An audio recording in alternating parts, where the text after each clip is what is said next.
o Padre Valcir para o momento de oração inicial. Muito bem, pessoal, bom dia a todos. E queremos então fazer nosso momento de oração, sintonizados, todos unidos como diocese, de forma online, mas queremos buscar nossa comunhão através de todos os setores de pastorais, movimentos e também lideranças, demais pessoas, todas estão unidas para esse nosso momento de oração e também da Assembleia Diocesana de Pastoral. Então, invoquemos a Santíssima Trindade. Em nome do Pai, do Filho e do Espírito Santo. Amém. Jesus não hesitou de nenhum modo em entregar sua vida como oferta, como doação para nossa salvação. Sua palavra continua a incomodar, como incomodou a Herodes, que queria matá-lo. Diante do Cristo, ou estamos ao seu lado e nos deixamos interpelar por sua palavra, ou nós nos opomos a ele e nos tornamos senhores de nós mesmos. Ele já nos ensinou o caminho, agora a escolha é nossa. Então vamos acompanhar o Evangelho de Lucas, capítulo 13, versículos 31 a 35. Naquela hora, alguns fariseus aproximaram-se e disseram a Jesus: Tu deves ir embora daqui, porque Herodes quer te matar. Jesus disse: Ide dizer a essa raposa: Eu expulso demônios e faço curas hoje e amanhã, e no terceiro dia terminarei o meu trabalho. Entretanto, preciso caminhar hoje, amanhã e depois de amanhã, porque não convém que um profeta morra fora de Jerusalém. Jerusalém, Jerusalém, tu que matas os profetas e apedrejas os que te foram enviados. Quantas vezes eu quis reunir teus filhos como a galinha reúne os pintinhos debaixo das asas, mas tu não quiseste. Eis que vossa casa ficará abandonada. Eu vos digo, não me vereis mais até que chegue o tempo em que vós mesmos direis: Bendito aquele que vem em nome do Senhor. Palavra da salvação. Glória a vós, Senhor.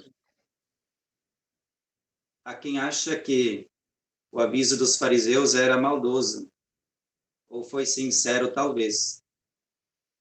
O importante, porém, é notar como Jesus não se amedronta. Seja como for, quer continuar fiel à sua missão, para levá-la até o fim. Cada vez se torna mais claro que esta fidelidade que lhe poderá custar a vida. Não importa, quer continuar seu caminho e sabe que no fim terá a vitória da ressurreição, da glorificação junto do Pai que o ama. Mas vamos aprender nós também que não podemos compactuar com os esquemas que ferem a vida, que ferem a dignidade, principalmente das pessoas mais humildes, mais pobres. E somos convidados a nós nos convencermos também de que precisamos Cristo do nosso lado, em nosso viver como missionários. Estamos no final do mês missionário e por isso nós vamos então acompanhar também a oração do mês missionário. Deus, Pai, Filho e Espírito Santo, fonte transbordante da missão, ajuda-nos a compreender que a vida é missão, dom e compromisso. Que Maria, nossa intercessora na cidade, no campo, na Amazônia e em toda parte, ajude cada um de nós a ser testemunhas proféticas do Evangelho, numa igreja sinodal e em estado permanente de missão. Eis-me aqui, Senhor, envia-me. Amém. Pai nosso, que estais no céu, santificado seja o vosso nome. Venha a nós o vosso reino, seja feita a vossa vontade, assim na terra como no céu. O pão nosso de cada dia nos dai hoje, perdoai as nossas ofensas, assim como nós perdoamos a quem nos tem ofendido, e não nos deixeis cair em tentação, mas livrai-nos do mal. Amém. Que o Deus da vida, o Deus bondade, nos abençoe esse nosso encontro diocesano, em nome do Pai, do Filho e do Espírito Santo. Amém. Um bom encontro a todos. Uma breve palavra do bispo também faz parte. Bom dia a todos presentes nesta sala, lideranças religiosas, padres, coordenação de pastoral. Não sei se já está presente, estamos recebendo os jesuítas na diocese, padre Dionísio, irmão Celso Schneider, não sei se estão aí, mas em todos os casos, nossa saudação a esses novos que vêm integrar o presbitério e como cooperadores do bispo na diocese de todos nós, né? Então, em virtude da pandemia, não pudemos realizar terça-feira passada a Assembleia Diocesana de Pastoral. Então, pensamos também não deixar passar, mas ir alguma coisa, conversar um pouco, quem sabe agendar algumas datas, né? E teremos, então, a assessoria do Frei Luiz Carlos Suzin, a quem eu saúdo também com muita alegria, né? E mesmo que estejamos em tempo um pouco mais de incerteza, não perdemos a esperança. O Papa escreveu para a JMJ, para os jovens, que vale também para nós, eu te digo, levanta-te. Então, não podemos parar de sonhar, de arriscar e de realizar o nosso trabalho. Que tenhamos, então, uma boa reflexão, um bom encontro e um bom encaminhamento para esse final de ano e 2021. Obrigado, bom encontro. Muito obrigado, bispo. Então, como o Dom Lírio já dizia, né, em reunião do Conselho de Presbíteros, se decidiu para não deixar passar em branco essa data, mesmo que não aconteça a Assembleia presencialmente, e não consigamos elaborar um plano agora, né? Vamos fazer uma reflexão sobre o assunto. Então, convidamos o Frei Luiz Carlos Suzin, boas-vindas a ele, né? Se sinta bem entre nós, para falar sobre a missão da igreja no momento atual. Certamente isto vai ser importante para o que a gente vai precisar fazer depois também, né? Para o nosso plano. A maioria certamente conhece Frei Luiz Carlos Suzin, é de Porto Alegre, é professor da PUC, também na ESTE, professor, pesquisador da Escola Superior de Teologia e Espiritualidade Franciscana. Também faz parte da assessoria da CRB. É secretário-geral do Fórum Mundial de Teologia e Libertação. Faz parte do comitê científico da revista Continuum. Tem muitas publicações, livros, artigos, mas o mais importante é a sua sintonia com a realidade, eu diria, talvez. Por isso que nós o convidamos. Bom dia e boas-vindas, Frei Carlos Suzin, né? Está com a palavra. Bom dia a todos e a todas também. Vejo com satisfação muitos rostos conhecidos, já companheiros de caminho há um tempo já longo, que dura, graças a Deus. Então é um prazer muito grande, né, estar com vocês, com Dom Lírio, com os padres, com pessoas das comunidades que estão comprometidas com a diocese. Eu peço a... Desculpe, acabei não falando, né? Mas para todo mundo cuidar de não desligar o microfone, né? E no final, você, não sei, vai ser 40 minutos, 50, vai ter tempo para a gente interagir, né? Tá, ok. Obrigado, Padre Luiz. E também eu lhe peço, Padre Luiz, se houver algum problema técnico aqui, que me interrompa tranquilamente, né? Porque essas coisas, nessa nova modalidade de a gente se comunicar, acontecem e a gente está dependendo muito da inteligência artificial. De certa maneira, é uma das questões. A gente está mergulhado nesse oceano de tecnologias, né? Mas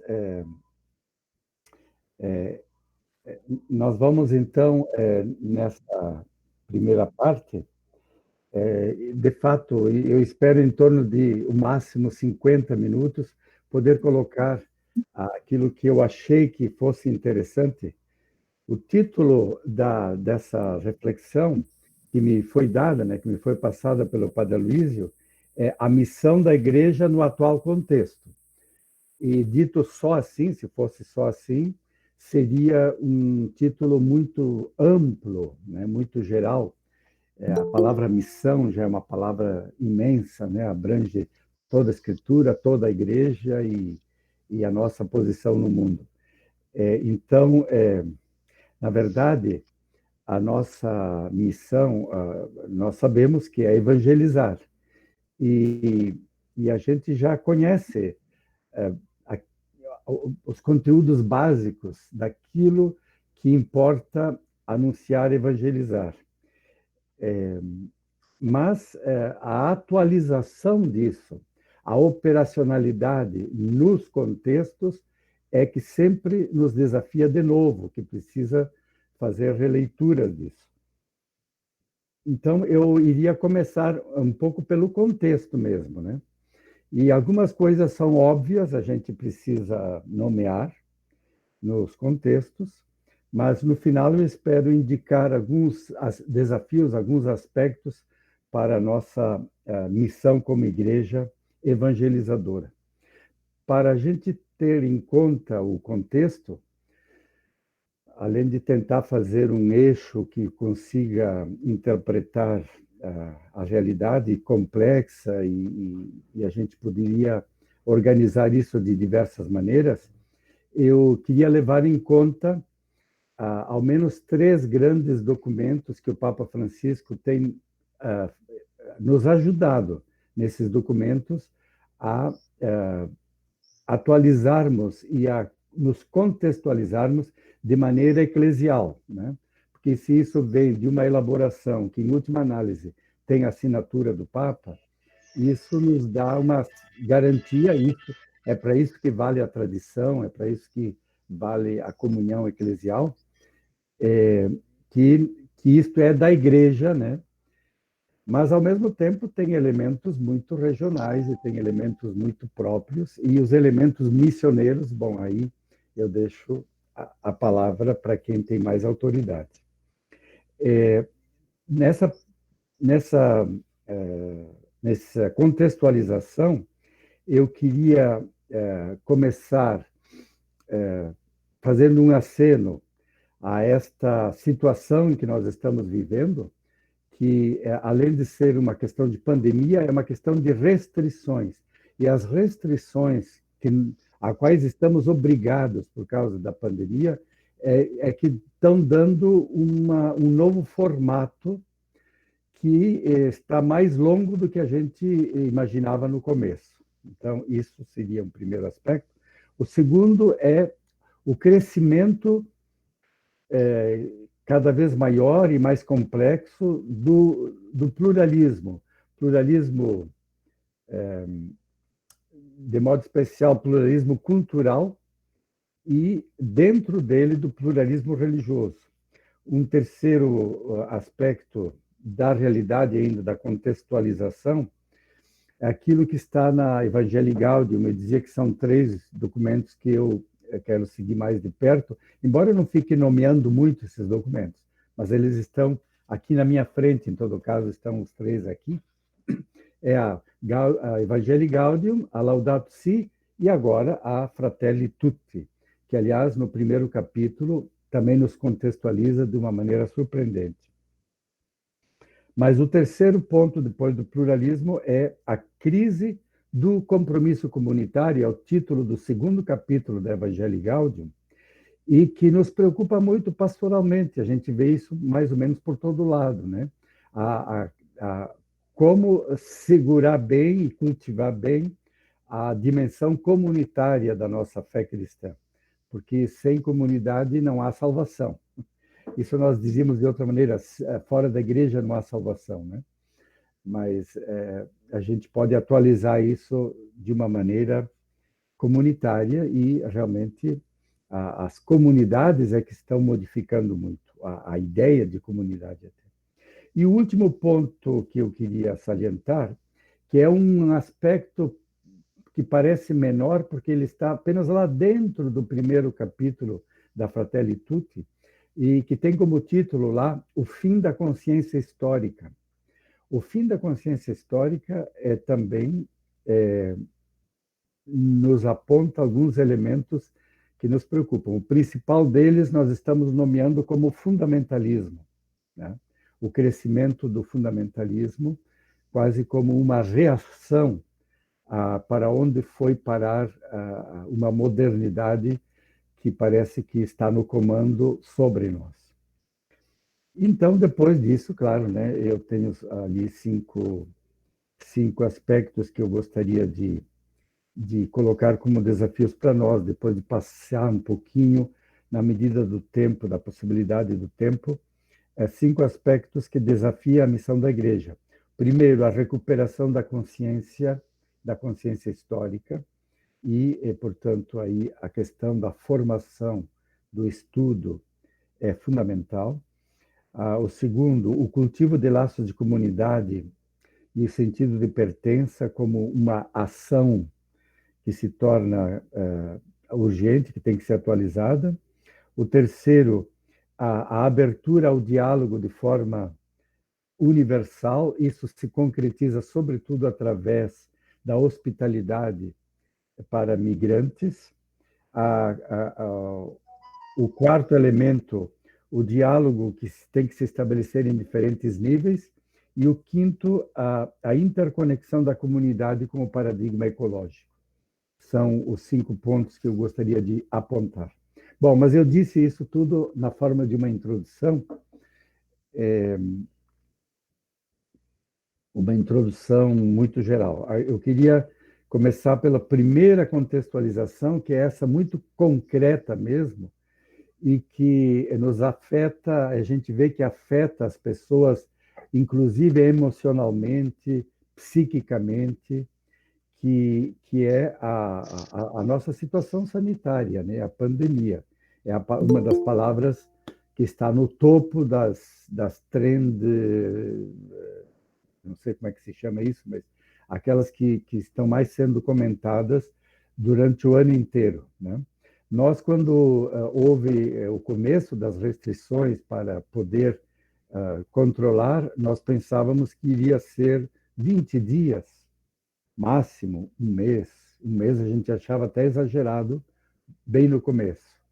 Por isso que a gente achou que podia realmente fazer um lockdown e parar tudo, né? Se nós tivéssemos continuado daquele jeito hoje, seria impensável como é que nós estaríamos. Só que a situação é a mesma, praticamente é a mesma, né? Nós ainda não damos sinal de que nós iríamos melhorar. E tudo indica que não seremos iguais após a pandemia por causa desse exercício que já está ficando longo das restrições. Nós tivemos que lançar mão rapidamente de novos recursos, esses recursos aqui da informática, da comunicação à distância, e nós tivemos que renunciar, né? E quem não está renunciando, está fazendo festas clandestinas, etc., além das consequências que tem, forma uma consciência de clandestinidade, o que também é um problema.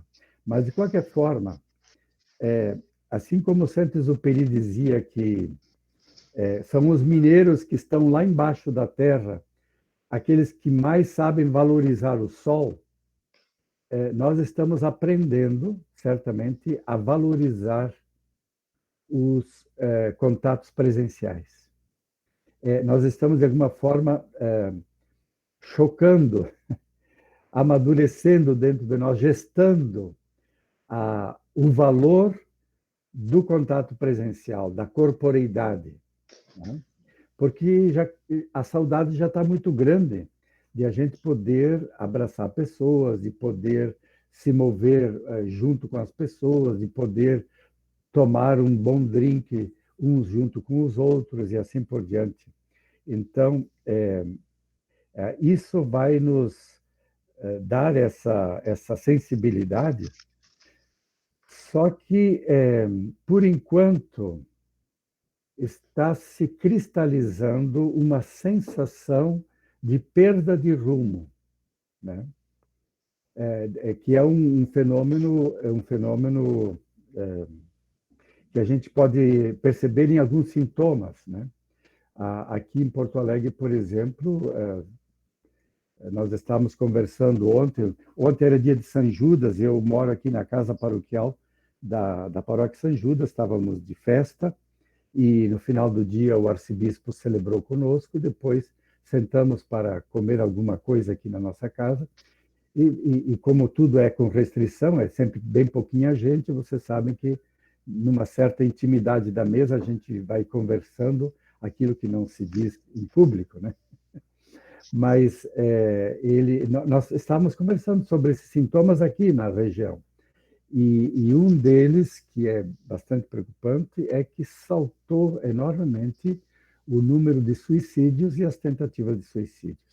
E isto está dentro de um clima depressivo. Quer dizer, há um ar de depressão, de modo geral, nessa visão mascarada que a gente só consegue ver as pessoas através de máscaras, né? E a gente não consegue se reconhecer direito. Então, esse isolamento, ele tem esse efeito colateral. Ou seja, nós estamos atingindo, aqui que eu queria chegar, a um nível de experiência que, isso não sou eu que estou utilizando como recurso, eu li sobre isso, e tem um historiador, um medievalista, Jean Delumeau, num livro que talvez diversos de vocês conheçam, né? A História do Medo no Ocidente, que do século XIII ao século XVIII, ele trouxe elementos muito interessantes, mas há um certo momento, quando se fala do medo da peste, que era um dos medos, não era talvez o maior medo eram os medos escatológicos, né? Medo do juízo, medo do inferno, que a gente diz hoje, esses medos se secularizaram, né? E o medo da peste também está aí. Não se diz a palavra peste, se diz a palavra pandemia, né? A palavra epidemia já existia entre os gregos. E esse medo, ele não vem sozinho, isso que é importante. Na Idade Média, ele era composto dentro dos 4 cavaleiros do Apocalipse. Então, nós temos a ver não só com um cavaleiro do Apocalipse, mas com ele se apresentam os outros 3 juntos, inclusive numa certa ordem. Eles marcham juntos, 4 cavaleiros. E esses 4 cavaleiros, dizendo de forma mais medieval, e conforme esse historiador, o Jean Delumeau, é a guerra, a peste, a fome e a morte. A guerra, nessa ordem. A guerra, a peste, a fome e a morte. Agora, como nós evitamos falar de forma medieval, nós traduzimos isso de uma forma muito moderna e atualizada, que são a crise política, a crise sanitária, a crise econômica, a crise política que acaba dando, se nós não cuidarmos, nós podemos deslizar, em caso extremo, para uma certa guerra civil. Hoje está se falando de guerras híbridas. Temos hoje na Zero Hora o anúncio de que o Exército vai fazer aqui no Sul, não sei em que parte do Rio Grande do Sul, dois grandes exercícios de guerra, né? E eu não sei que tipo de exercício de guerra vão fazer, mas essas guerras de ir para campo, elas terminaram com as guerras napoleônicas, né? A Primeira Guerra Mundial foi guerra de trincheira, a Segunda Guerra Mundial foi guerra de tomada de cidades, né?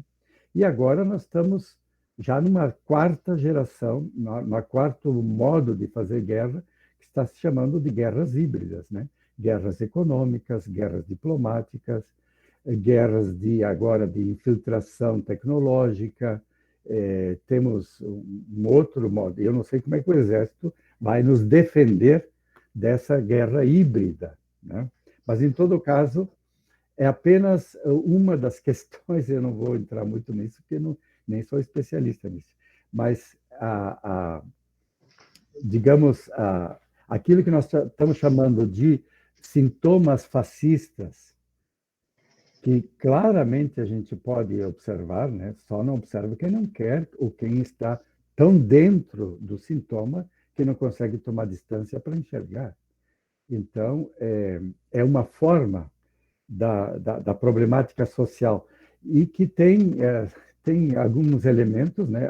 O crescimento da tensão e da agressividade e da confusão de linguagem, ele é exatamente o lugar da formação de um tipo de violência que nós vamos chamar de violência expiatória em cima das minorias, né? Isso nós conhecemos exatamente na década de 30, no caminho do fascismo e para onde ele levou, né? Então, esse é o primeiro. Agora, o segundo é essa da crise sanitária, que, por ser de tipo contagioso, o contágio físico serve excelentemente como metáfora, como um salto para o contágio moral e a defesa de uns contra os outros, né? Que vai criar, vai elevar o caldo daquilo que o Papa chamou de deixa eu ver aqui, de agressividade despudorada, né? E ele lá dentro diz também um fenômeno de grosseria, inclusive até de instâncias oficiais e a nível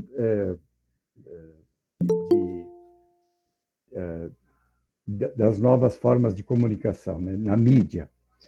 Bom, o terceiro, a fome, não é por nada que o medo de ter que ficar em casa e nessas periferias das cidades e de ficar em casa e de não poder trabalhar era também não poder ganhar o seu dinheiro e poder comer. Comer se tornou uma questão obsessiva até, né? E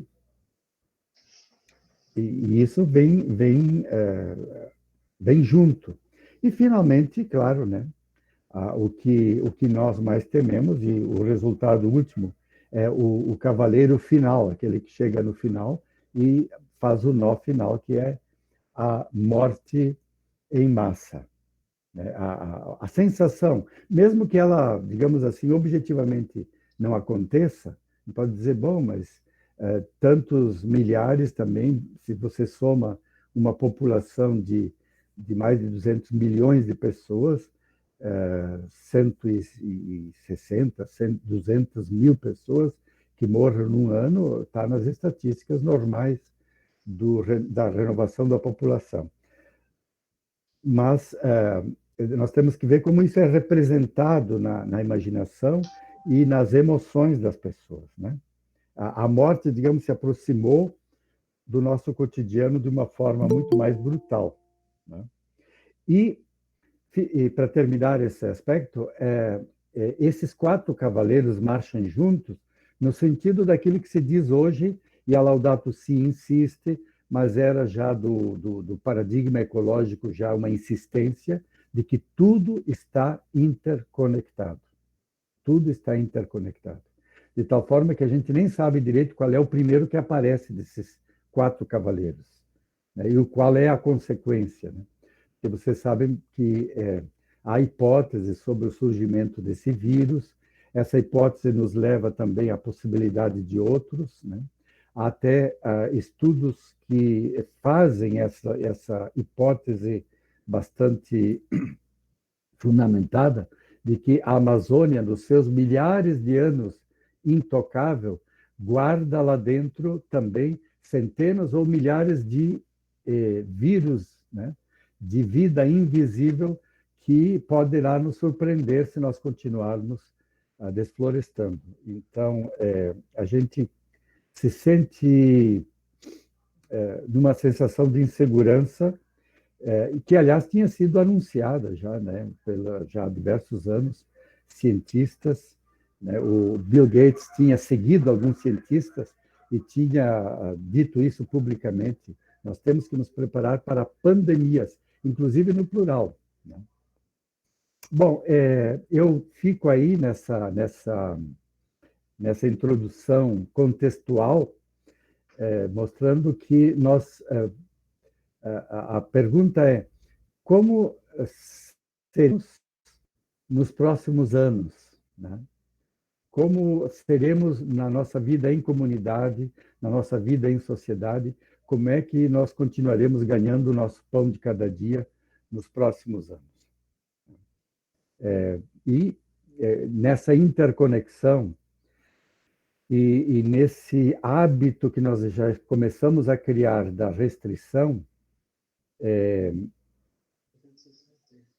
como é que nós vamos... parece que nós temos que também baixar o nível das expectativas, baixar o nível do consumo, baixar o nível até mesmo da expectativa de felicidade, né? De nos contentarmos com menos. Isso é uma faca de 2 gumes, porque pode nos educar, mas como é que nós vamos superar a grande frustração que isso significa para a maioria? Eu queria avançar por um segundo aspecto, que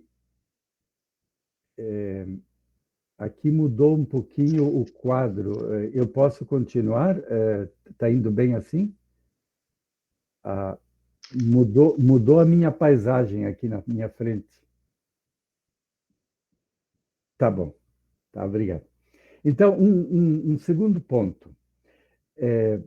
Nós já falamos há um certo tempo de uma palavra-chave para interpretar o nosso tempo, que é o pluralismo, né? Nós estamos entrando cada vez mais numa complexidade plural e que também aqui nós temos que analisar 2 lados, né? Deixa eu só ver se eu consigo voltar aqui na minha tela.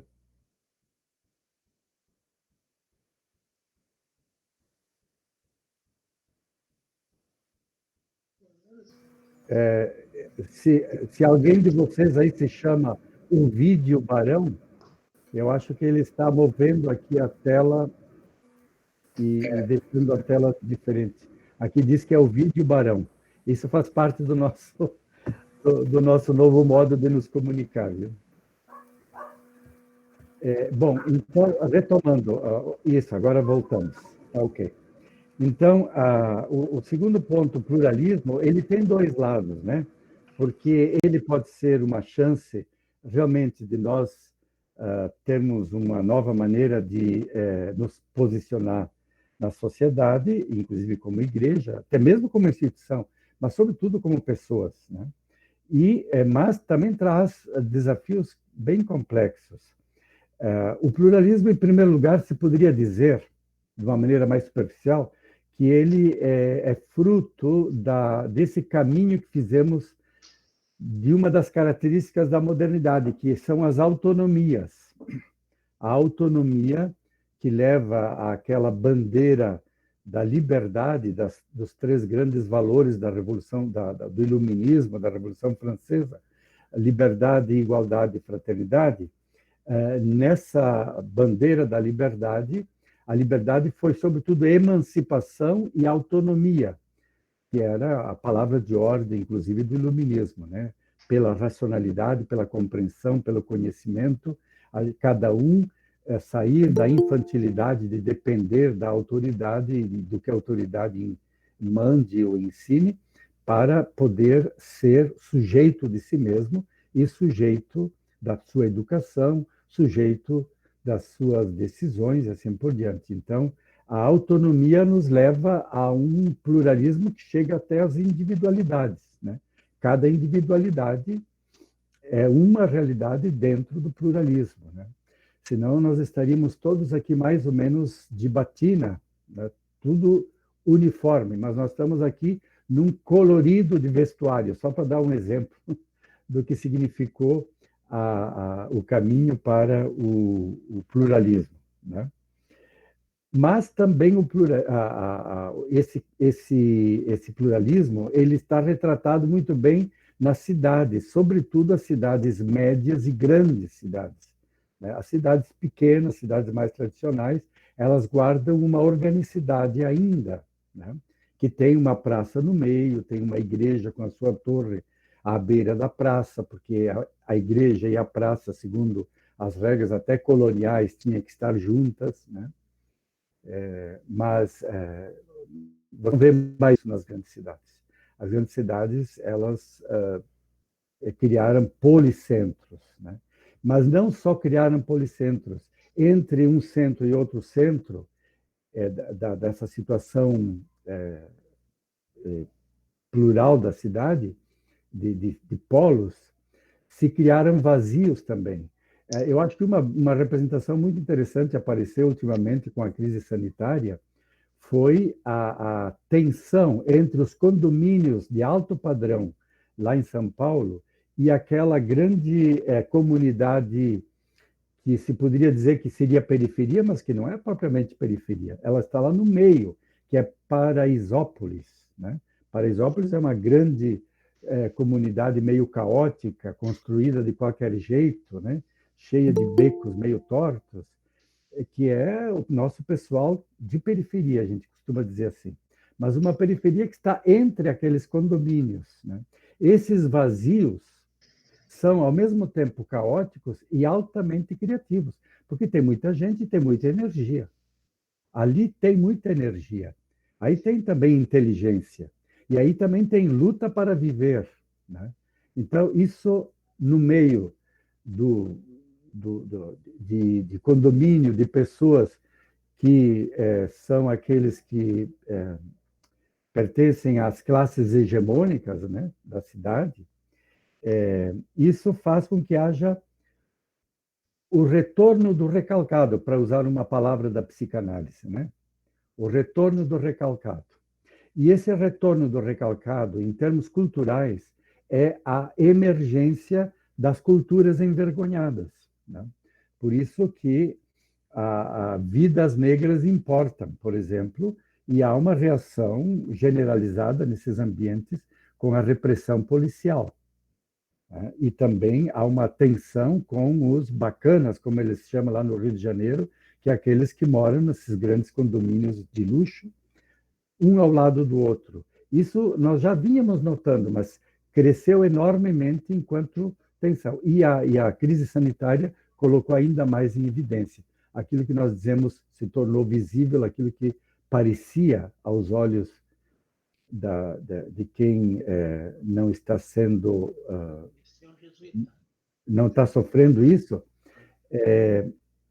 ficou visível, né? Mas tem um lado também, eu queria dizer, sobretudo positivo, que é a dimensão criativa que isso tem. E essa criatividade tem um elemento cultural.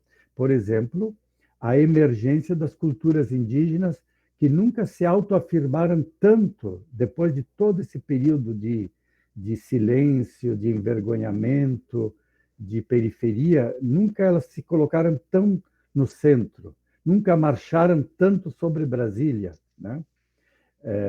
E nunca apareceram tanto. Então, nós estamos num processo ainda de decolonização, né, em que as comunidades indígenas importam, e também as comunidades quilombolas, as culturas afro-brasileiras, né? E esse tem um aspecto religioso, claro, também. Por isso que nós entramos num pluralismo religioso também mais intenso, né? Por um lado, nós dizemos que há uma riqueza de diversidade, a diversidade nos traz riqueza, se nós soubermos lidar com o pluralismo, mas tem um outro problema que é muito atual por causa da inteligência artificial e da tecnologia, que nos permitiu fecharmos-nos em bolhas, né? É o que nós usamos popularmente, as bolhas, né? E nas bolhas, nós conhecemos os outros através de fake news. E as fake news não são um conhecimento, são um falso conhecimento. Então, o falso conhecimento, ele também está circulando e está nos colocando em falsos juízos, fazendo, então, crescer posturas agressivas desnecessárias, porque nós realmente não nos conhecemos bem, e isso se deve também a um pluralismo, quer dizer, é um efeito colateral dessa situação.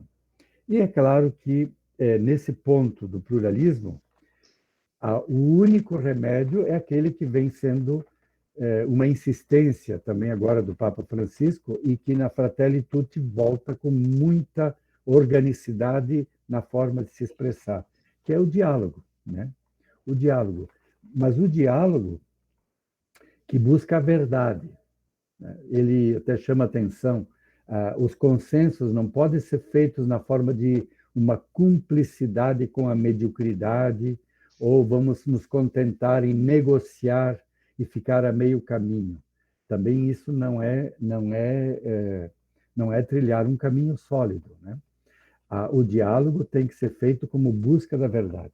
De certa maneira, o pluralismo mostra que ninguém é dono da verdade, ninguém tem direito de impor a sua verdade à convicção, à consciência e à convicção de outras pessoas, mas o diálogo é a ferramenta que supera o crescimento da agressividade e do clima de guerra de uns com os outros. Então, esse é o segundo ponto, né? O terceiro, ele está nomeado na Evangelii Gaudium, mas reparem que a Evangelii Gaudium, segundo uma expressão que o Papa usou num diálogo com alguns latino-americanos em conversa com ele, né?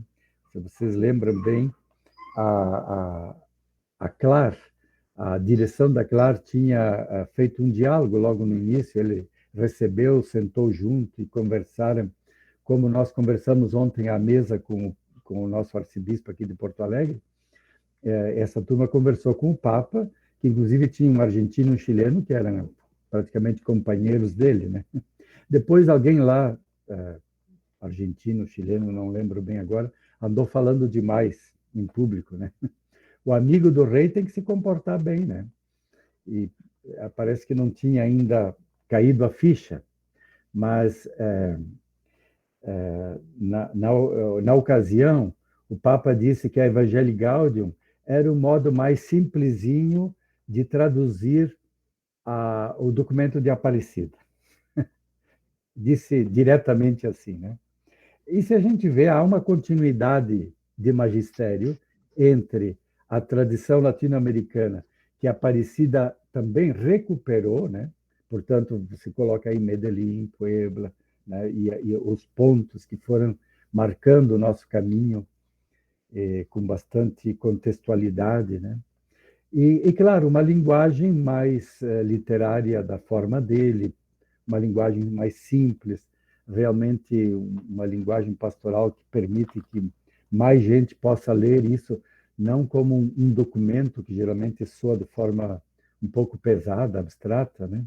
Se a gente olha alguns documentos anteriores, ou sofisticadíssimo, né? Porque os documentos do Bento XVI são muito elegantes intelectualmente, né? E academicamente. E muito também claros academicamente, muito agradáveis. Mas é para um grupo acadêmico. que depois precisa passar isso para uma linguagem mais homilética, mais pastoral, mais esteticamente ampla, né? E o Papa Francisco tem essa outra genialidade pastoral na sua linguagem. Ele trabalhou com literatura, com filosofia, ele tem uma outra abordagem mais... E depois a sua experiência pastoral, claro, né? Mas aí ele aponta no segundo capítulo e põe como título do capítulo, isso me chamou muita atenção, o fato de estar já no título, a crise do compromisso comunitário, porque depois ele mostra, é o capítulo em que ele analisa o mundo em que nós estamos. Por isso que eu coloquei o pluralismo em primeiro lugar, porque também é um efeito colateral, se quiser, né? E na cidade grande, de novo, de médio porte grande, ou seja, à medida que a urbanização avançou no modo como ela foi feita, no modo como a gente poderia pensar, teria tido um outro modo? Sim, a gente teria algum ideal, mas esse ideal fica na cabeça. A realidade lá fora não foi assim. E esse pluralismo, ele nos leva a considerar fortemente os direitos individuais, né? Foi o caminho também da autonomia de cada indivíduo na modernidade, né? Sobretudo no momento do iluminismo. Os direitos, quando se fala de direitos humanos, existe aí algo de dignidade humana que é sagrada, que é quase como que a religião da modernidade, né? O sagrado, o intocável da modernidade é a individualidade, mas, por outro lado, os laços sagrados de pertença enfraqueceram a ponto de, nesses espaços urbanos, se perderem.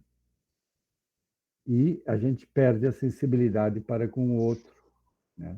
Então, esse problema todo, que também é uma insistência diante do migrante e diante do morador de rua, numa grande São Paulo, por exemplo, né?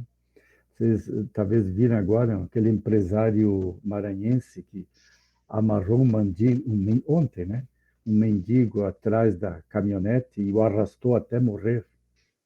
Quer dizer, essa desumanidade significa que não há mais absoluta sensibilidade para com o outro.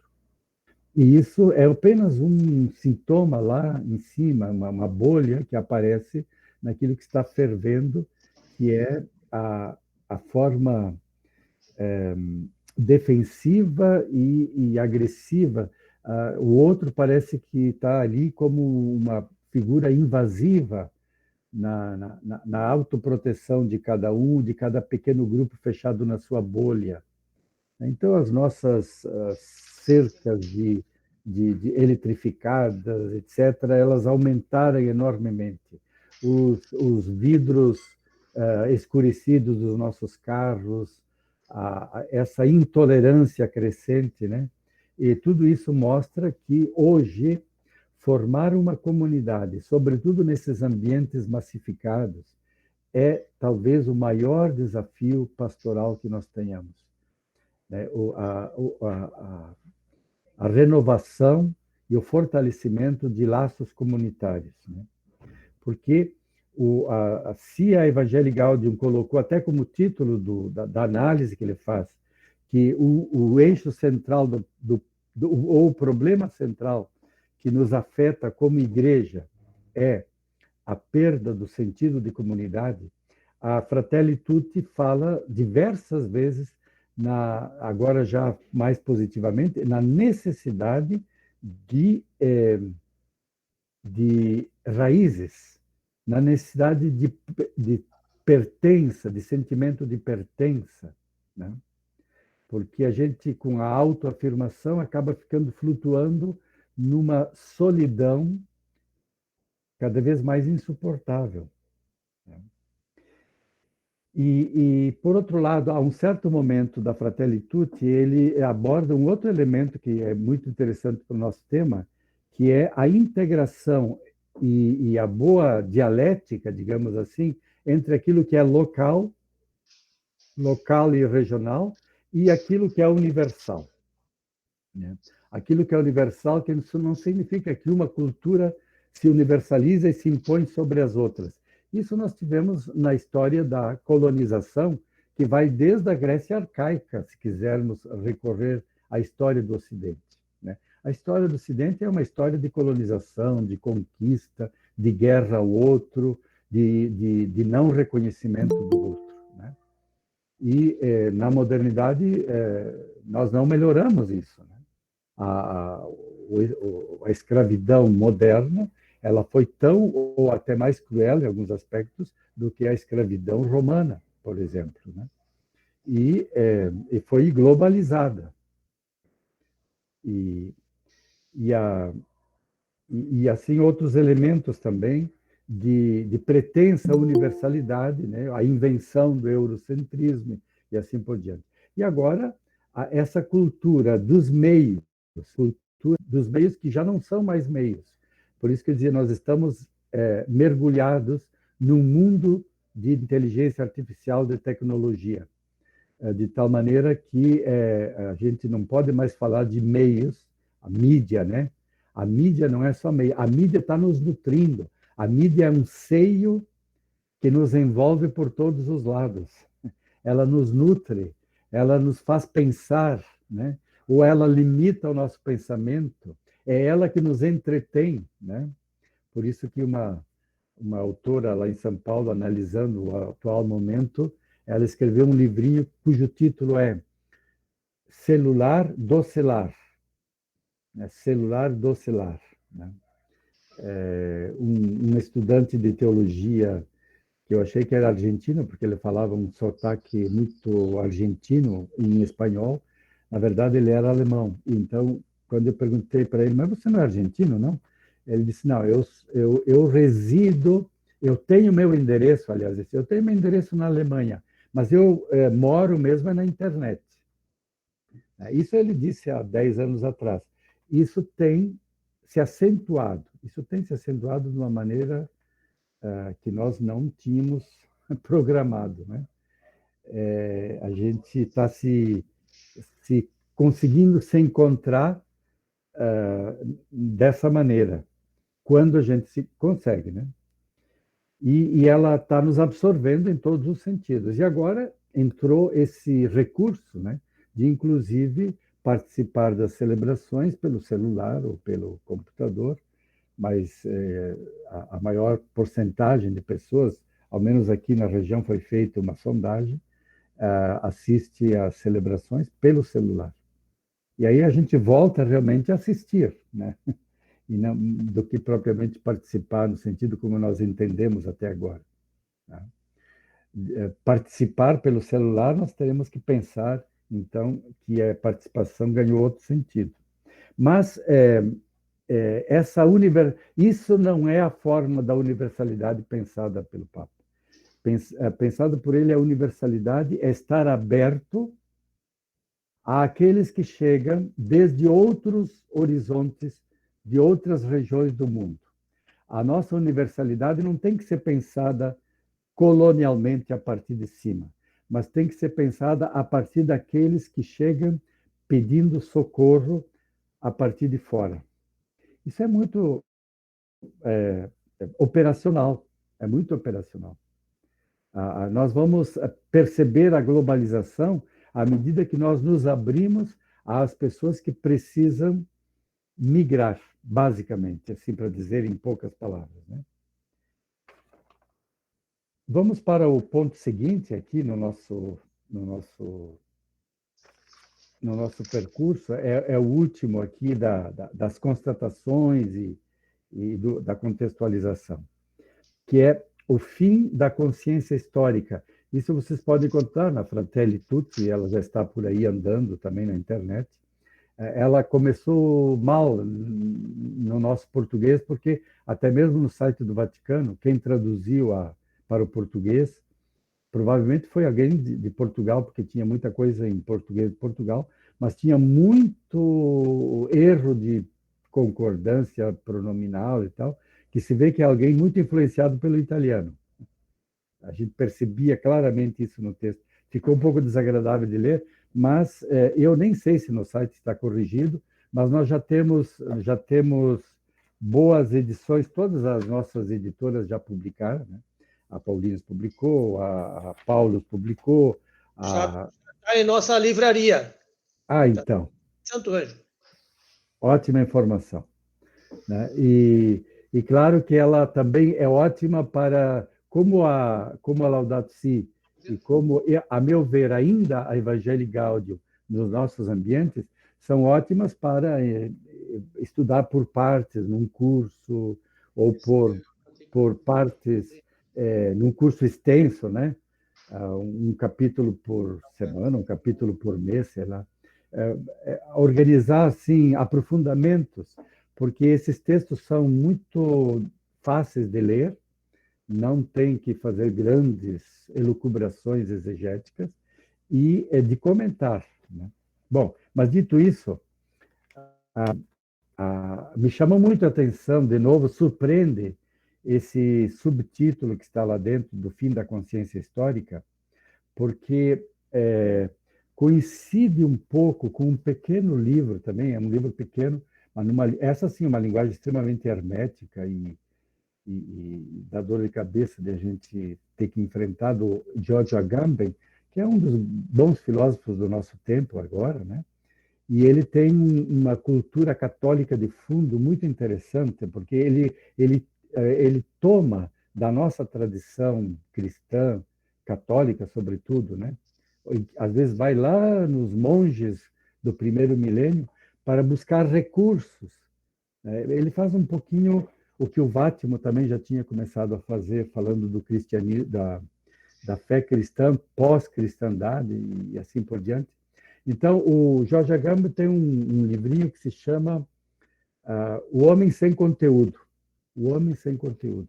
Por quê? Porque nós estamos sendo modelados por tecnologias e nós achamos que estar em dia com as tecnologias, estar em dia com a inteligência artificial é a nossa educação, a nossa formação. Por quê? Porque o mercado requer isso. O mercado requer cada vez mais formação em TI, né? em tecnologia de informação, e por aí vai, né?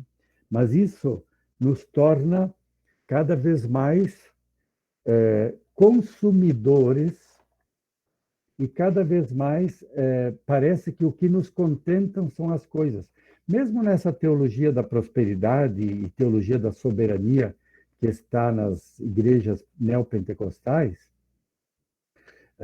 me deixa fazer rapidamente aqui, porque é uma coisa que me dá cócegas de poder falar. Nessa problemática específica que nós estamos com esse tipo de fenômeno no Brasil, que está tomando conta da religiosidade popular, que são esse fenômeno do neopentecostalismo, né? E a teologia da prosperidade, que, inclusive, dentro do pentecostalismo, modifica muito o pentecostalismo mais tradicional, mais ortodoxo, sei lá, não dá para dizer a palavra ortodoxo, mas a palavra mais tradicional. O mais original, né? A primeira onda, né? Porque a primeira onda pentecostal se caracterizava pelo fervor emocional, afetivo, pela intensidade fervorosa que despontava no falar em línguas. Quando eu explico mais simplesmente o falar em línguas, eu costumo dizer assim: o falar em línguas é ficar tão feliz, tão contente, que a gente fica por aí assobiando em vez de falar, né? Ou fica cantarolando sem precisar dizer palavras. Mais ou menos, falar em línguas é esse sintoma de um entusiasmo e de um fervor que as paredes da formalidade não contêm, nem do ritual, nem da oração. Não precisamos ir muito mais longe do que isso. Mas significava realmente estar tomado de Espírito Santo. É o batismo no Espírito Santo. É o sintoma do batismo. E depois tinha o outro, que é a cura. Cura e libertação, exorcismo, mas enfim, a cura e o falar em línguas. Batismo no Espírito Santo, que significa que foi batizado no Espírito Santo. Só que o neopentecostal, ele desloca e não dá mais tanta importância para esse fervor e para esse falar em línguas. Vocês podem observar isso, né? Ele vai deslocar isso para a prosperidade. E claro que a cura é importante para a prosperidade, por isso que a cura continua sendo importante para o R.R. Soares e outros que dão testemunhos de cura e tal, que faz parte, né? Mas veja o caminho da teologia da prosperidade, que é muito interessante. O pastor Weber, que eu acho que alguns de vocês conheceram aqui, que foi, inclusive, foi observador do Concílio Vaticano II, né? E era uma pessoa muito amável e apaixonada pelo ecumenismo, e então a gente trocava ideias assim com muito prazer com ele. E eu perguntei uma vez, me diz bem, com palavras bem compreensíveis, como é que se fez esse percurso da teologia da prosperidade, porque era esse fenômeno que ele também via nascer aí. E ele disse, ele nos explicou assim: nós temos que levar em conta, em primeiro lugar, que Calvino e o calvinismo, na sua origem, estava voltado para comunidades reformadas, né? As comunidades reformadas tinham recusado toda aquela instrumentação mercadológica das indulgências e, com isso, tinha diminuído a força dos sacramentos. Você sabe que fez parte da reforma colocar muitos sacramentos de molho. Na área católica, a gente sabe que está salvo se a gente pratica, ou seja, o católico praticante que vai à missa, se confessa, comunga, ele está na graça de Deus que vem através dos sacramentos. Essa é a maneira objetiva de a gente saber que está no caminho da salvação. Eu pratico bem aquilo que os sacramentos me dão e eu continuo tranquilo no caminho para Deus. Só que a reforma tirou muito disso. Então, num tempo de conflito religioso, que foi o século XVI, uma comunidade que vive na concórdia, na paz, na harmonia, mostra que está ali, nessa concórdia, a graça e a salvação. Por isso, aqui no interior alemão, aqui da nossa região, a gente encontra muito ainda essa palavra concórdia privilegiada. Salão Concórdia, Grupo de Cantos Concórdia, Instituto de Teologia Concórdia, aqui em Novo Hamburgo, em São Leopoldo. Vocês podem ver que era uma palavra-chave para mostrar aquilo que antes eram sacramentos. Mas teve um problema. Quando essas começaram a migrar da Europa para os Estados Unidos, em vez de morar na comunidade, no Dorf, ou no paese, se diria italiano, foi morar na sua terra, como aqui no sul do Brasil, né?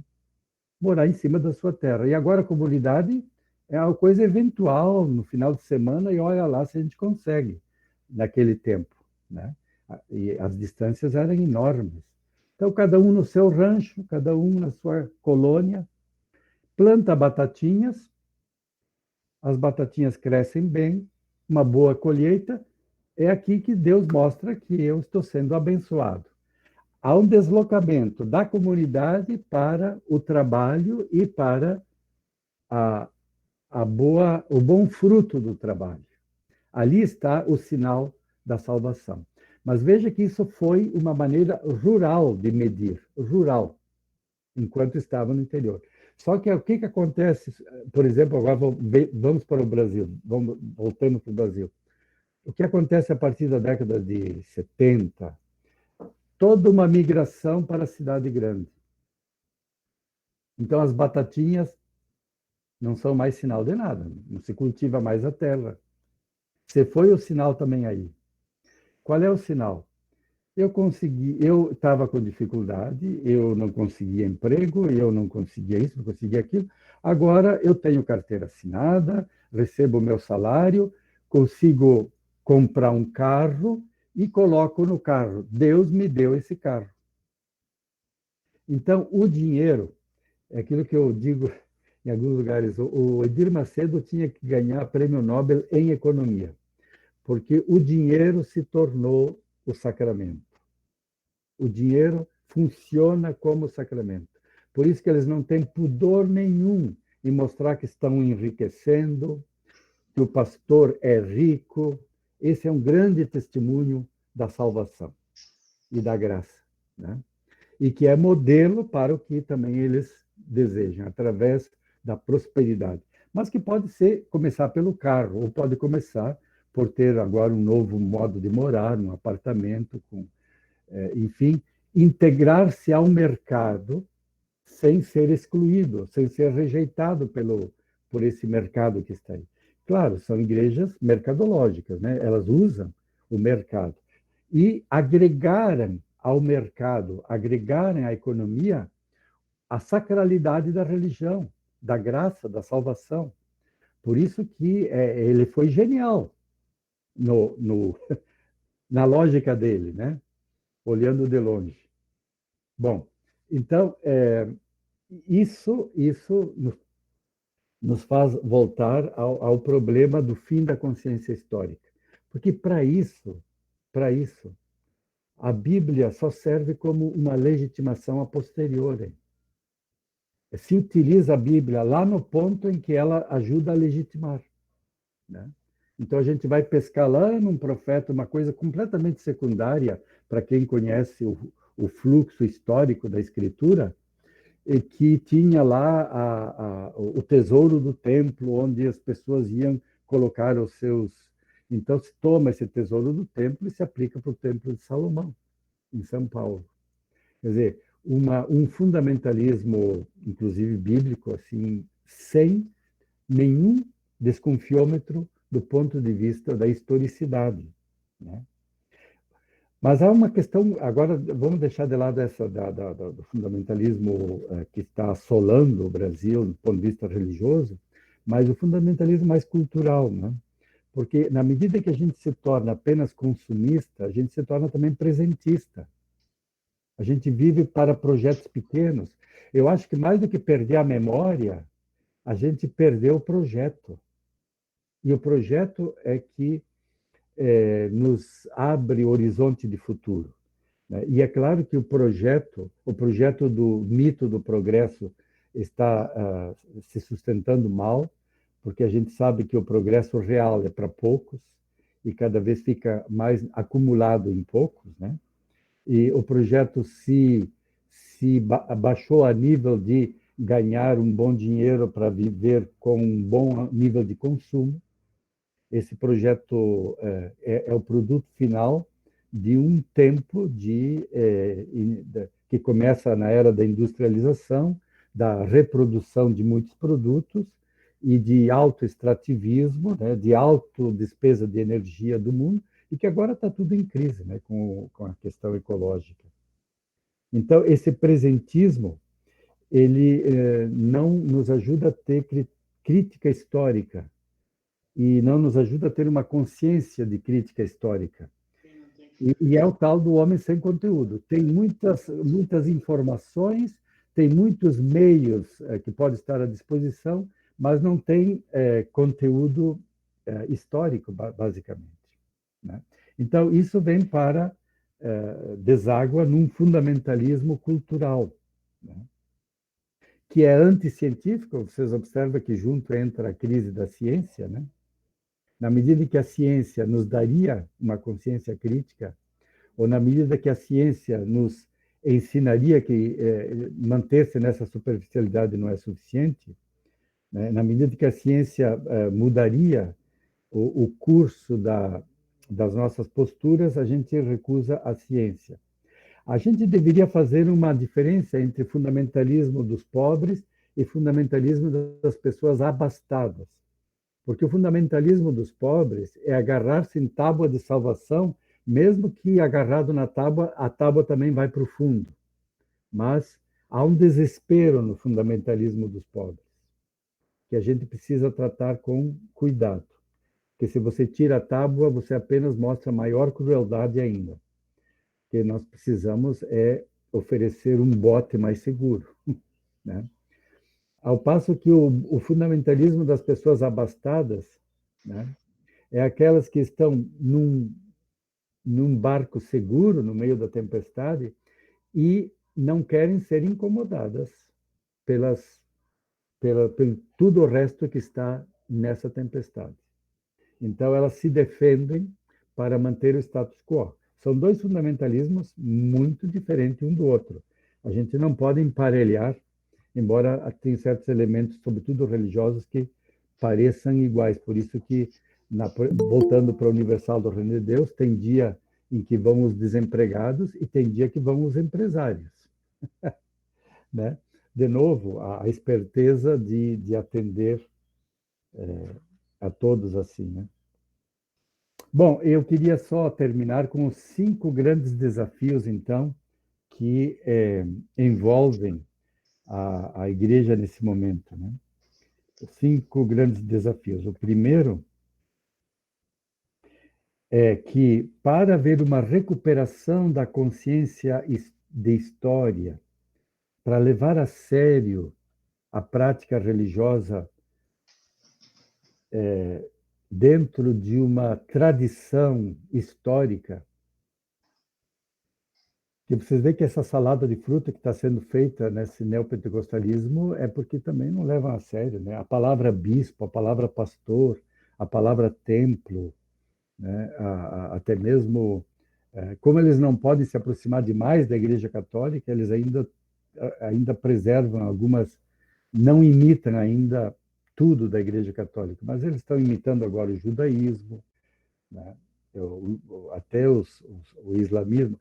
Existe um fenômeno de ambivalência na relação com o irmão inimigo nessas imitações, né?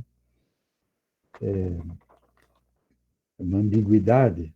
Mas, em todo caso, a recuperação de uma memória histórica e de um projeto de vida, ele, operacionalmente, é a gente poder oferecer formação. E, nesse sentido, ao menos num passado não muito remoto, a gente escutava de que a Diocese de Santo Ângelo, com o Instituto Missioneiro, com seus cursos de extensão em diversos lugares da Diocese, é um dos lugares de bastante iniciativas na área da formação. Eu acho que, de fato, a formação é uma prioridade para a gente poder criar mais pertença, mais raízes, ter mais, não ser um homem sem conteúdo, aquele presentismo artificial que se contenta com projetinhos de consumismo que levam só até o mês seguinte. Então, a formação o estudo, né? A formação. Se vocês olham também as grandes tradições religiosas, desde o hinduísmo, do budismo, do islamismo, mas, sobretudo, no nosso caso, o cristianismo, que sempre levou em conta, no eixo, a relação de fé e razão, hoje significa engajamento na fé e no estudo para compreender melhor a fé. E quando a gente sabe acertar a oferta, tem procura, né? Por exemplo, estudos bíblicos são estudos que facilmente acertam na mosca, mas aí vocês saberão dizer melhor do ponto de vista mais local, né? O segundo ponto é bem operacional, né? Que é cultivar laços de comunidade local e de sentido de pertença. A gente não deve esperar que o caos seja total nesse ponto, mas aproveitar aquilo que tem, né? Se a paróquia lá tem aquele grupinho do apostolado da oração, né? E que são pessoas que têm laços fortes entre si, né? Elas podem ser um núcleo duro de uma maneira renovada de fazer a paróquia ser um lugar, uma plataforma de criação de laços de comunidade. E, claro, né, vocês, até mesmo nós aqui em Porto Alegre, não somos uma grande São Paulo, né? Mas aqui em Porto Alegre a gente luta enormemente com essa dificuldade, né? Se tem pessoas que frequentam as igrejas e que a gente vê sensivelmente a diminuição em praticamente todas as igrejas, e a gente vai examinar realmente, mesmo aqueles que frequentam ainda por uma tradição muito pessoal e não por frequentar uma comunidade. Então, ele é um desafio que quanto maior a urbanização, mais cresce, mas é preciso buscar, nem que seja fragmentos de heranças, né? Que às vezes aparecem aí. Ah, padre, eu venho lá de Santo Cristo e lá a gente tinha uma paróquia assim, assim, sabe que a gente podia tal? Então, aí existe ainda uma energia, existe ainda alguém que pode se conectar e com quem a gente pode contar para cultivar os laços de comunidade. Ações conjuntas ajudam muito. Ações conjuntas. Sobretudo se trata de juventude, né? Uma juventude não pode se reunir apenas para cantar e falar. Ela tem também que fazer projetos operacionais de ação na comunidade, na cidade, né? Se não há ação conjunta, se não há uma campanha que entusiasme os jovens, eles também partem para outra, né? Bom, esse é o segundo, então, aspecto, né? Essa operacionalidade dos cultivos de laços de comunidade. O terceiro, eu já insisti, só vou enumerar, a abertura à universalidade se faz, quer dizer, essa ideia de universalidade, de globalização, e todas as ambiguidades que a globalização tem, a gente precisa cultivá-la a partir de baixo, não a partir de cima. A de cima se dá por conta, a gente não precisa nem se preocupar.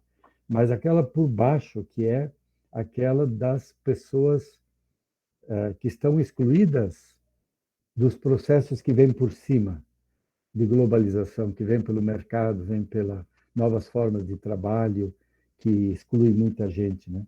Ou seja, a organização em torno da migração, a hospitalidade, as periferias de minorias, né?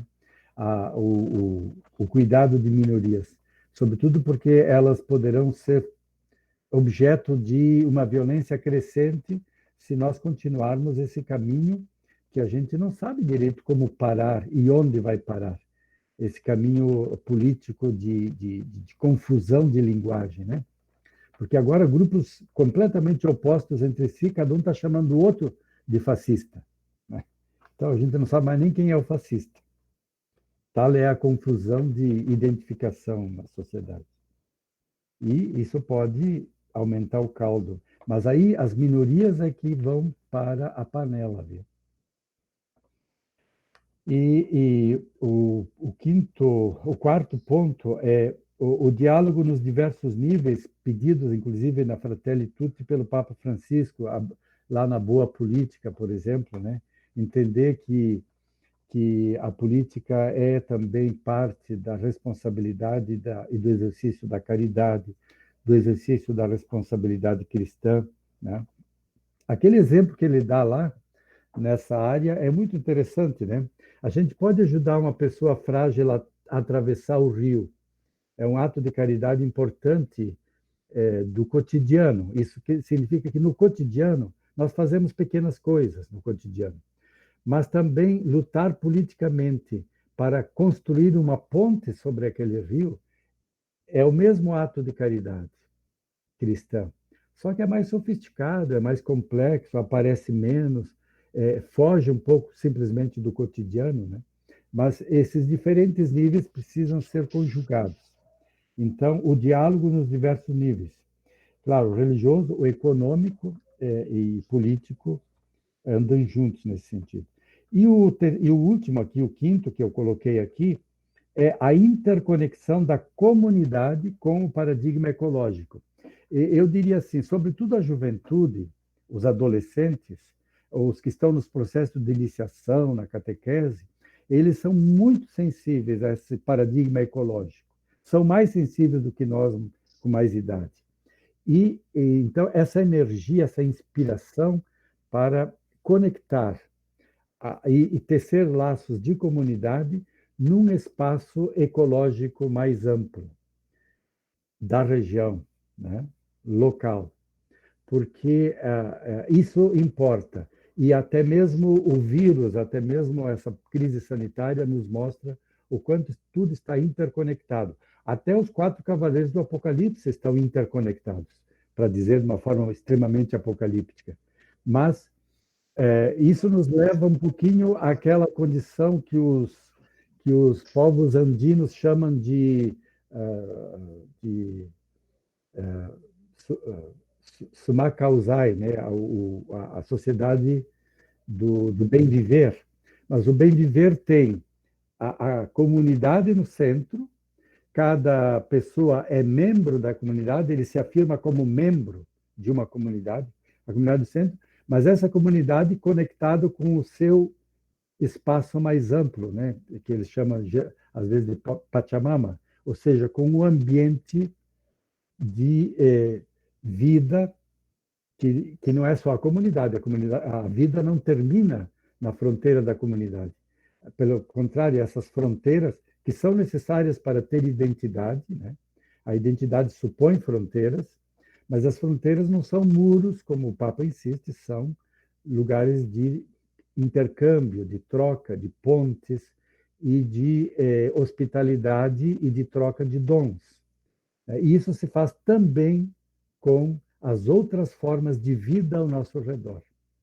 Ao invés de termos apenas como recursos que são agredidos pelo extrativismo descontrolado, exagerado, e claro, nós temos aqui nossos problemas específicos, né? A transformação do mapa do Brasil em mapa de soja nos dá muito o que pensar. E, por outro lado, como mudar isso aí? Não é uma coisa assim que a gente tem um poder total sobre isso, mas mais gente fazendo coisas pequenas juntos, se pode fazer alguma coisa grande. Eu termino aqui a minha parte, que acho que já passei de longe, né? Desculpem o meu abuso do tempo, é que eu não vi quando é que eu comecei, então eu não controlei o tempo. Mas eu devolvo a palavra, Padre Elísio. Tá, muito bom, muito obrigado, ótimo, né? Acho que não sentimos o tempo passar, não tem problema. Mas a palavra está à disposição, se alguém quer fazer uma questão, algum comentário ali, uma pergunta. Padre Donato, aqui de Pirapó, eu queria chamar a atenção que quem não tem compromisso histórico, não tem memória, também não faz projeto para o futuro. E nós temos que ter esse compromisso com o futuro. É tempo de construir esperança. E isso também está em crise. Inclusive, tudo está sendo mercantilizado, as coisas estão sendo valorizadas pelo preço, pelo lucro que dá. E por isso, aqui na nossa região, se destrói a natureza em troca de mais produção. Muito câncer, muitas doenças que surgem também acompanhadas por esse descompromisso com a natureza, com a ecologia, com o futuro. Então, compromisso com o futuro.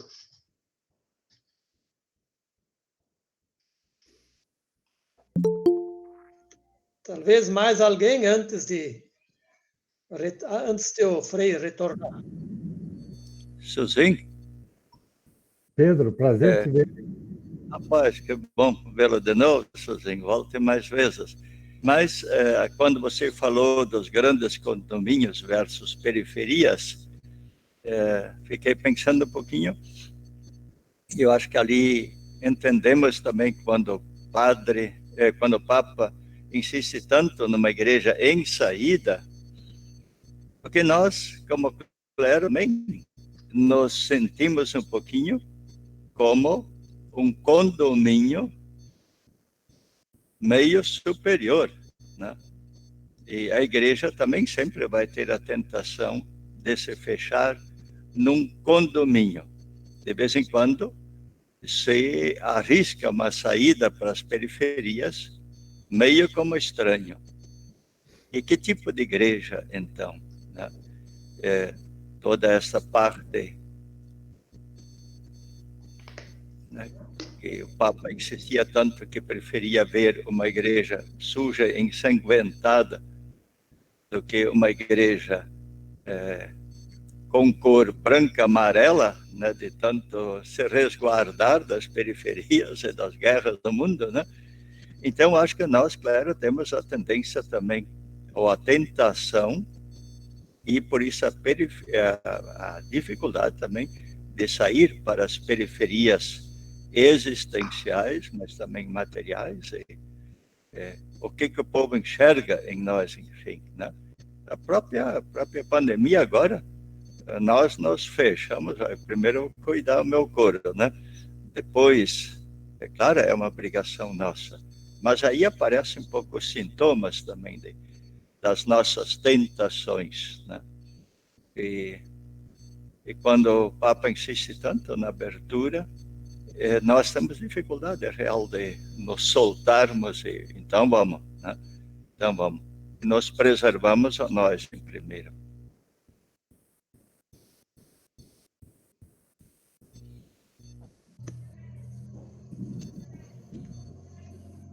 Mais alguém? Pois. Quem sabe? Primeiramente, parabéns, né, pela colocação, Padre Adriano.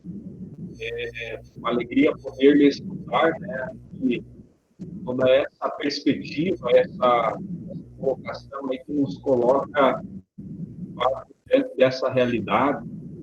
E eu recordava aí no decorrer da sua fala, né, um dos seus textos, né, o messiânico, e quando você toca nessa dimensão do outro, né, da alteridade, me parece que esse é um dos grandes desafios que nós temos hoje na pastoral, né? Acho que pensar uma pastoral para com o outro, né? Me parece que nós partimos muito do mesmo, né? Partimos dessa mesmidade. Então, eu gostaria que você falasse um pouquinho mais sobre essa dimensão, como enxergar esse outro, essa alteridade, como uma preocupação assim, da nossa pastoral nesse contexto desafiador que nós estamos vivendo aí na própria pandemia, nesse nosso retorno. Colocar esse outro como uma centralidade do nosso caminhado pastoral. Obrigado, professor. Eu vi que tem vários de microfone aberto. Por favor, fechar, né?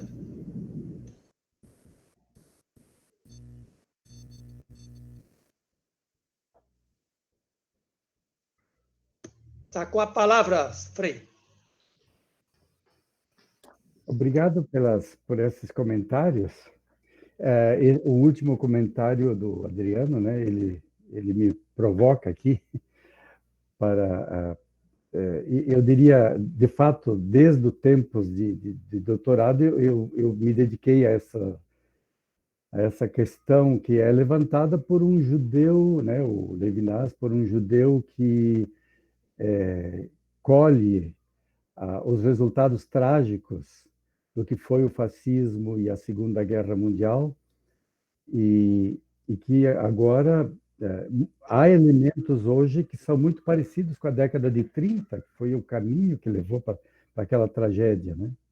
E em que ele mostra que existem algumas palavras-chave que seguem a história do Ocidente, que, por outro lado, se ela é eurocêntrica, no entanto, ela tem um poder hegemônico que hoje passa pela tecnologia, passa pelos resultados da ciência, que agora são aproveitados como resultados na negação da ciência. É uma coisa muito, parece contraditória, mas tem a sua lógica, né? E que essa identidade fechada, ela, para sobreviver, ela não pode ser inteiramente fechada, mas quando ela se abre com garras, né? Da guerra, da colonização, da conquista e que hoje a gente chamaria também do extrativismo do outro, uma palavra mais atualizada, né? Porque hoje o extrativismo é realmente um dos elementos muito graves. O extrativismo está colocando o Brasil de novo numa grande fazenda, né? em que o povo brasileiro, né, esse povo que é maioria nas periferias desse caminho, não tem proveito, não tem proveito, né? Porque o proveito que iria para as políticas públicas, na verdade, ficam aqueles indultos que se dá àquilo que essas grandes, na produção, deveriam pagar de impostos, né? E a gente sabe o que acontece nessa área, de sonegação, ou de até às vezes de perdão de impostos. Então, mas não é só isso, né? Porque também isso não justifica que a gente continue um caminho de desequilíbrio que chega até o desequilíbrio ambiental. Então, mas falando mais assim, mais nós, né, eclesialmente, e, sobretudo eclesialmente, nós temos um risco muito grande. Nós estávamos falando ontem sobre isso com o nosso arcebispo aqui, que ele, à mesa, nós estávamos em 6 à mesa, né? Então ele dizia, bom, vocês aqui vocês têm uma pequena comunidade, vocês também estão fazendo as restrições, vocês vivem quase todas as coisas dentro de casa, saem para comprar, mas vocês trabalham à distância, dão aulas à distância, fazem reuniões à distância, mas estão aqui juntos. Vocês trocam ideias, entre vocês não há necessidade. Agora, vocês imaginam os nossos padres diocesanos, ele se referia ao clero, os nossos padres diocesanos que estão em paróquias, onde o padre está sozinho na casa paroquial, e a relação deles era com a comunidade, só que a comunidade está ausente, né? Basicamente ausente. As pessoas que vêm também com restrições, a gente só olha de longe, né, com máscara, e de resto eles vão para deles. E então o sentido de quase de abandono, de solidão aumenta, a depressão aumenta também no meio do clero, e se obriga a repensar tudo, a repensar tudo. Há uma porção de situações aqui que ele nos relatou assim, na medida do possível, né, em que há um repensamento, não diria assim, vocacional da pessoa, mas, sobretudo, do ponto de vista pastoral e da condução da comunidade, né? E um dos elementos é que a gente estava bastante acomodado num discurso que é uma tendência que a gente tem de ser muito idealista, né? Nós somos sonhadores, nós somos idealistas, e o Papa incentiva a sonhar, porque ele fala de sonhos na querida Amazônia, ele fala de sonhos na Fratelli Tutti, né? Os sonhos são o nosso horizonte escatológico. Só que nós moramos muito na escatologia e temos dificuldade com as mediações, né? Com as mediações históricas. E então a gente fala muito coisas ideais. E coisas ideais, nem sempre o ótimo é amigo do bom. E a gente precisaria também saber que o caminho passa por coisas, às vezes, irregulares, ou apenas mais ou menos boas, mas que não chegam ao ideal, né? Mas trilhar esse caminho. Eu diria que na forma mais sensível, mais delicada desse nosso discurso, ele está na área moral, na área da sexualidade, sobretudo nessa turbulência que nós temos hoje nessa área, porque nós temos uma moral que é basicamente moral de valores, né? Os chamados valores inegociáveis, né? Nós somos a favor da vida. Quem é que não é a favor da vida? Todo mundo é a favor da vida. Então, dizer assim, pegar como bandeira, nós somos a favor da vida, como se o outro não fosse a favor da vida, já é um discurso que cai no vazio. Porque até mesmo pessoas que optam por certas situações dramáticas, no caso, por exemplo, que houve aquele caso do aborto, eu não quero entrar muito agora no detalhe específico daquele aborto, no caso dessa menina, mas esse é um caso bastante exemplar de uma situação de desencontro, porque a gente precisa manter os valores, Nós não podemos baixar a guarda nesse sentido. E os valores, do ponto de vista da vida do povo aí nas periferias, são ideais. E, às vezes, ideais difíceis de alcançar, né? Mas, nos hospitais, por exemplo, nos cuidados de começo e fim de vida, que são dois momentos muito importantes da ética, frequentemente, é muito mais frequente que a gente imagina, a necessidade de fazer opções pelo maior benefício, que é um outro tipo de critério que nós temos também. Critério do maior benefício, ou até, em casos extremos, o critério do mal menor, tem que ser pesados, né? Isso é levar em conta a complexidade e os contrastes que a realidade apresenta, né? E não ter apenas o discurso dos valores. Porque se a gente mantém só o discurso dos valores, a gente vai ficar falando sozinho, né? Então, a gente não consegue realmente falar para o outro. A gente fala para a gente mesmo. Porque a gente está numa posição que não é aquela de uma crise em que você precisa pesar os benefícios, né? Quase os custos-benefícios, para chegar a um discernimento.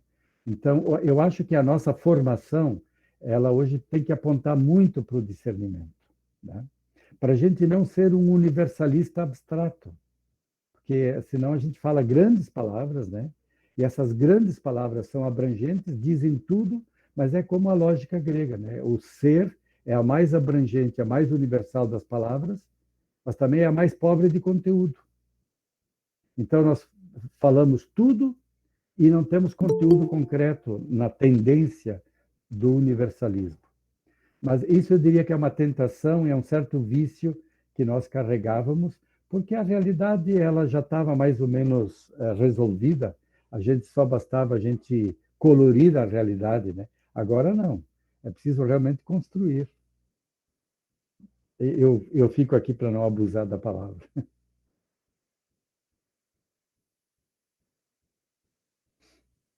O tempo já está adiantado. Aloísio, Padre Dionísio, aqui de São Miguel das Missões, eu gostaria de contestar um pouquinho a última afirmação do Suzin. Todos estão a favor da vida. No nível moral, a gente entende e compreende. Mas diante da realidade global do mundo, a gente vê uma agressão violenta à vida. A vida dos negros da América do Norte, a agressão à Amazônia sendo destruída, devastada, porque o ser humano, ele apenas é parte integrante desse grande cosmos, e quando a gente vê as queimadas, né? Tanta destruição em nossa volta, como é que se pode entender e alguém dizer, bom, estamos a favor da vida? Sim, evangelicamente, Jesus diz, quero vida em abundância. Mas a gente percebe na prática que essa vida em abundância está se denegrindo cada vez mais. Eu acho que essa visão global em favor da vida, ela não é tão presente nesse modelo em que nós estamos, especialmente no nível do Brasil. Obrigado, Suzy.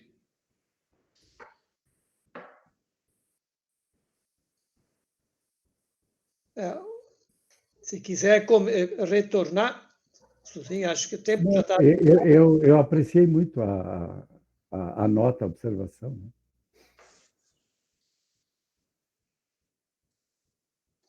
A hora está adiantada, já é 10h15, né? Todo mundo já estamos cansando.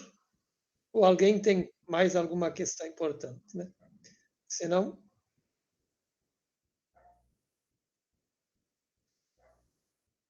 Porque, encerrando a reflexão, nós temos algumas questões práticas de encaminhamento. São poucos minutos, certamente. É importante que todo mundo permaneça em sintonia, né?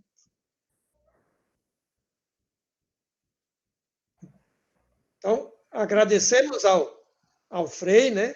Acho que foi muito importante a sua contribuição.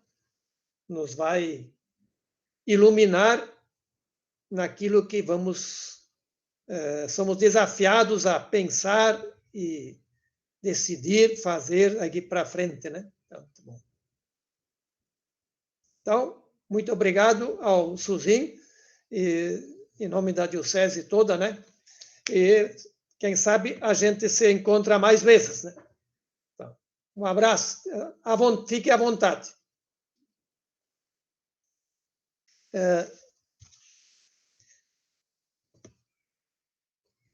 Conversando outro dia, já no conselho, né? Temos que aproveitar o momento de ver algumas questões práticas de outras reuniões, uma reunião para marcar outra reunião. Digamos aí, olhando a agenda do ano que vem, dia 16 de fevereiro é Carnaval. Então, estamos propondo reunião geral para a terça seguinte, 23 de fevereiro, né? E a campanha da fraternidade vai ser ecumênica, sobre o diálogo, fraternidade e diálogo, compromisso e amor. Então, não sei se alguém teria alguma objeção sobre essa proposta de data, né? Terça depois do Carnaval. Então, chamada reunião geral do clero.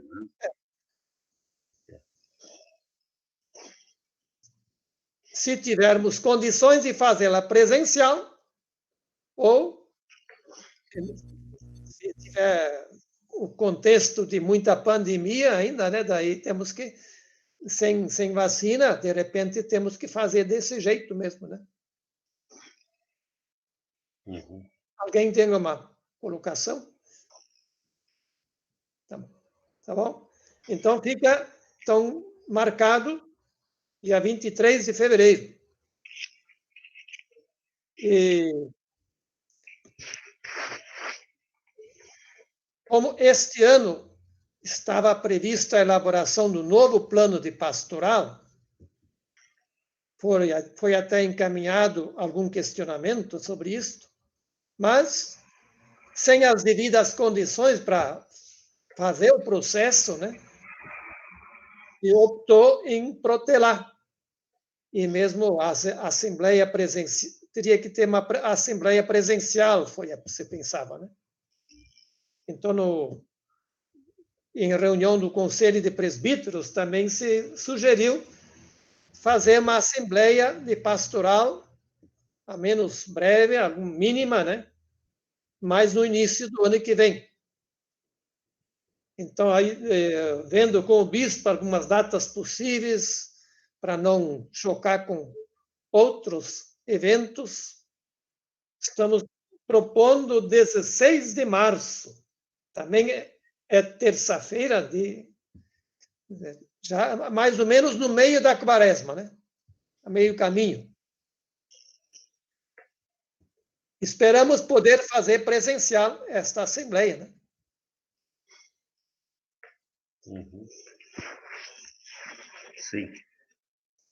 Então, aí, para essa reunião, a gente já teria que, no mínimo, ter encaminhado algumas questões, assim, pensando na caminhada pastoral do ano, né? Aloysio, Fala. só a questão essas duas datas, o local seria em Santo Ângelo ou definiria mais adiante? Em todo caso, penso que a primeira já tranquila, já sempre foi Santo Ângelo ou na internet. A segunda dá para ver ainda, né? Uhum. Tá bem. E antes o Suzin falou em formação. Tem formação em andamento, bastante. E fazendo outro dia uma reunião com algumas pessoas, com Milton, que hoje está de aula, por isso não está indo. Pensando na continuidade do curso, se não é da ICEP, né? Mas um outro título, mas a mesma temática semelhante, curso sobre doutrina social da igreja, ou ensino social da igreja, e como estamos nesse contexto, a gente pensou fazer também online 10 noites, começando também no dia 23 de fevereiro à noite. Então, seria queremos facilitar, depois, se o grupo quiser se encontrar, a gente pode ver ainda na caminhada, né? Mas, em princípio, pensado para a diocese, né? E sem fechar se outros quiserem entrar também, então. Essa ideia não tá formatado, né? Estamos esboçando ainda. E vendo também assessores, né? Tem vários nomes levantados, mas nenhum contactado. Ótimo. Não sei se alguém teria alguma observação sobre isso ou outras questões para colocar. Padre Aloysio, talvez o Padre Léo vai falar, nós temos a reunião 10 de novembro agora, 18 horas, sobre o Conselho dos Presbíteros e Assuntos Econômicos presencial na cura, né, Padre Léo, é isso? Sim, eu queria lembrar, e nós mandamos, acho que um mês atrás, mais ou menos, uma folha, um arquivo com 3 propostas sobre como pensamos a gestão do Seminário de Santo Cristo a partir do ano que vem. Não tivemos ainda respostas, mas seria importante que os colegas e pessoal das paróquias conversem sobre isso e mandem o quanto antes se tiver sugestões, preferências por alguma das propostas apresentadas, porque no dia 10 nós queremos fazer a escolha de uma das propostas. Eu sugiro mandar de novo, né? Podemos, não tem problema, posso mandar de novo, tá? Isso. E falando também de formação, informação, não de ter formação, foi também enviado já uma folha sobre o IMT, futuro do IMT. É bom irmos pensando sobre isso também, tá? Não tem tanta pressa.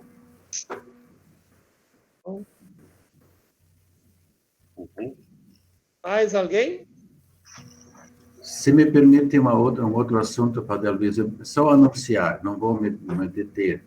Nós vamos precisar melhorar a questão dos acessos das pessoas, secretárias, padres ou tesoureiros, ao sistema pastoral. Então, nós estamos organizando uma forma de fazer uma senha individual para quem vai usar esses sistemas, não aqueles gerais que nós temos. Mas aguardem contatos, nós vamos, acho que, mandar uma correspondência sobre isso e depois organizar uma forma de fazer esses acessos mais individualizados. A base principal, o motivo principal disso é aquela lei da proteção de dados, que a gente vai, então, ver em outro momento melhor, certo? Obrigado. Bom, eu aproveito o momento de público, de novo, dar as boas-vindas ao Padre Dionísio, né? Quem sabe a palavra para o presbitério e todas as lideranças reunidas, né? Que se sinta integrado no presbitério da diocese. Se quiser dizer uma palavra, o microfone pode abrir. Não, é aquilo que já disse na posse de sábado passado, em sinal de gratidão a toda a diocese, ao bispo, a todo o presbitério que nos acolheu cordialmente. E eu estou aí a primeira semana visitando, conhecendo as rotas, por onde onde existem as comunidades, e realmente nós queremos colaborar, estar aí, fazer uma caminhada em parceria, e quero escutar muito, acolher a todos e estar à disposição das orientações do trabalho pastoral da Diocese de Santo Ângelo. Sentimos-nos muito honrados por podermos novamente estar nessa região missioneira e colaborar naquilo que for possível. Então, conte com a gente e agradeço muito a Deus por poder estar aí fazendo o que Ele ainda permitir a todos nós. Obrigado, Luiz, obrigado, Dom Liro, e a todos os presbíteros, lideranças das comunidades da Diocese. Obrigado. Muito obrigado, seja à vontade. Lembramos também que o irmão Celso Schneider já está há mais tempo e integra ali. Agora a equipe é 2, mas ano que vem poderão ser 3 nessa equipe, né? Então, o Luiz Velto, o microfone, quer falar? A Luiz, eu quero dar uma palavra. Sim. No próximo final de semana, agora dia 31, vai ter os 50 anos da Pastoral da Juventude. Então, em virtude da pandemia, a gente vai fazer uma missa em Santo Cristo, a presença de Dom Liro e alguns padres, mas vai ser bem restrita. Então, quem quiser assistir, acompanhar, comemorar junto com nós os 50 anos da Pastoral da Juventude aqui na Diocese, vai ser transmitido, então, pela Paróquia de Santo Cristo, pela página da Diocese Santo Ângelo, Pastor Missões no Facebook, e algumas outras paróquias também vão estar retransmitindo. Então, quem quiser acompanhar conosco, está convidado. Obrigado. Ótimo. Talvez a hora, né? A hora para o pessoal poder... Que horas? A hora. 7 horas da noite. 7 horas. Então, convido para o Dom Liro fazer a conclusão com a bênção, né? Muito bem, então tivemos essa oportunidade de nos encontrar, nos ver, nos acolher, e também esta profunda reflexão do Frei Luiz Carlos Suzin, e os encaminhamentos, ao menos a gente ter alguma coisa marcada, né? Porque se a gente não marca, não vai poder fazer nada, né? Então, vamos ver como será ano que vem, se ainda vamos estar nessa situação ou se já terá melhorado. Todos os casos, precisamos sempre ter já presente. Talvez também tem os que perguntam sobre crisma. A princípio, o pessoal pode ir marcando com a irmã Rogério ou comigo mesmo, né? Existem dioceses em que os bispos estão atualmente fazendo crisma, assim, dentro dos protocolos, claro, né? Mas, a princípio, nós todos cancelaram as crismas para este ano e podem, então, ir vendo já, alguns já pediram para agendar alguma data, né? Mas também, nesse caso, sempre temos que ser bastante flexíveis. Em certos casos também se pode até de noite, sábado, domingo, né, conforme for melhor, né? Então, para não ficar no ar e pensar depois apenas a partir de março, abril, já podem ir pensando. Eu penso também que outras datas de celebrações, né? Tinha um padre que ia completar os 80 anos, então marcou para o ano que vem, né, 81, então, né?